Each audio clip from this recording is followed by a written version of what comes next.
Hi guys! Welcome back to my channel. Ang tatalakayin natin for today's video ay ang talambuhay ni Andres Bonifacio. Sino nga ba si Andres Bonifacio? Si Andres Bonifacio ay ipinanganak noong November 30, 1863. Ay siyang unang namuno sa Rebolusyon ng Pilipinas laban sa Espanya. Ang unang rebolusyon sa Asya na lumaban sa pananakop ng mga bansang imperialista sa Europa. At siya nga ay isinilang noong ika-30 ng November 1863 sa Tondo, Maynila. Ang kanyang magulang ay sina Santiago Bonifacio at Catalina de Castro.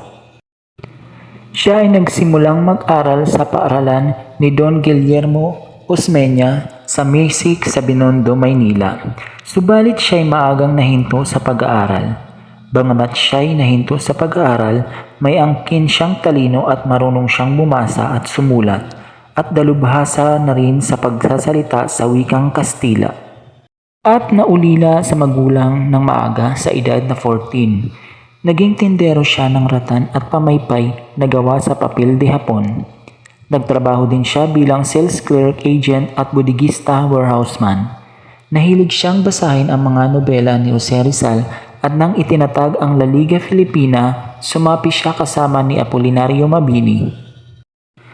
Bagamat mahirap ay mahilig bumasa at sumulat ng mga bagay na may kabuluhan, lalo na kung ito ay tungkol sa bayan, karapatang pantao at kasarinlan ng inang bayan. Siya ay may diwa ng paghihimagsik laban sa malupit na mananakop na Kastila. Siya rin ay nagnais na magbangon ng pamahalaan malaya na naging daan upang kanyang maitatag ang katipunan na kakatawan sa himagsikan at upang maging wasto at panatag sa kanyang adikaing kalayaan ng bayan. At noon ngang 1892 matapos dakpin at ipatapon si Dr. Jose Rizal sa dapitan, itinatag ni Bonifacio ang katipunan o kilala rin bilang Kataas-Taasan, Kagalang-Galangan, Katipunan ng Mga Anak ng Bayan o KKK, isang lihim na kapisanang mapanghimagsik. At dinaglaon ay naging sentro ng hukbong Pilipinong mapanghimagsik kasama si Bonifacio ay sina Valentin Diaz, Diodato Arellano, bayaw ni Marcelo H. del Pilar, Teodoro Plata, bayaw ni Bonifacio, Ladislao Diwa at ilang manggagawa sa pagtatag ng katipunan sa Calle Azcaraga. Ngayon ay kilala bilang Avenida Claro M. Recto, malapit sa Calle Candelaria, ngayon ay Calle Elcano. Sa pagtatag ng katipunan, kinilala si Andres Bonifacio bilang ama ng rebolusyon sa Pilipinas. Si Bonifacio at ang kanyang mga kasamahan sa katipunan ay may iisang layunin na marahil ay siyang naging dahilan upang ang kanilang pakikipagdigma ay maging matagumpay. Sa Katipunan Supremo ang kanyang titulo at dinaglaon ng itinatag niya ang pamahalaang mapanghimagsik ay tinawag siyang Pangulo ng Haring Bayang Katagalugan. Dito rin niya nakilala si Gregorio de Jesus na tinawag niyang Lakambini. Noong August 23, 1896 sa maliit na baryo ng Pugadlawin at ngayon bilang Bahay Toro sa Project 8, Lungsod, Quezon sa Balintawak, ay tinipon niya ang mga katipunero at isa-isa'y pinunit ang kanilang mga sedula.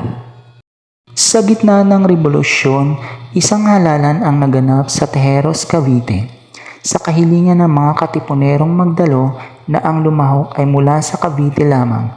Nanalo sa pagkapangulo si Emilio Aguinaldo, lider ng Katipunang Magdalo at ang Supremo ay naihalal sa mababang posisyong tagapangasiwa ng panloob o Interior Director.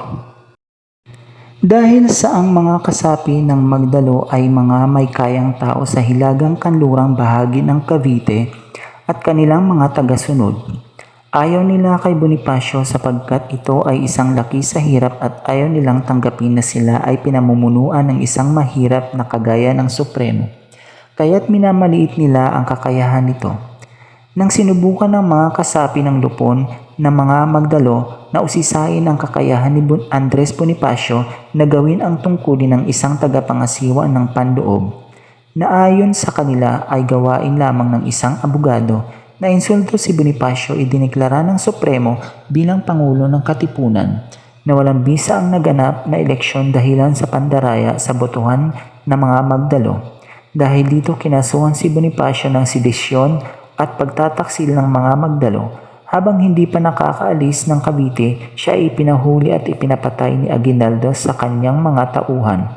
Iniutos kay Mariano Noriel na ibigay ang hatol sa isang silyadong sobre kay Lazaro Macapagal.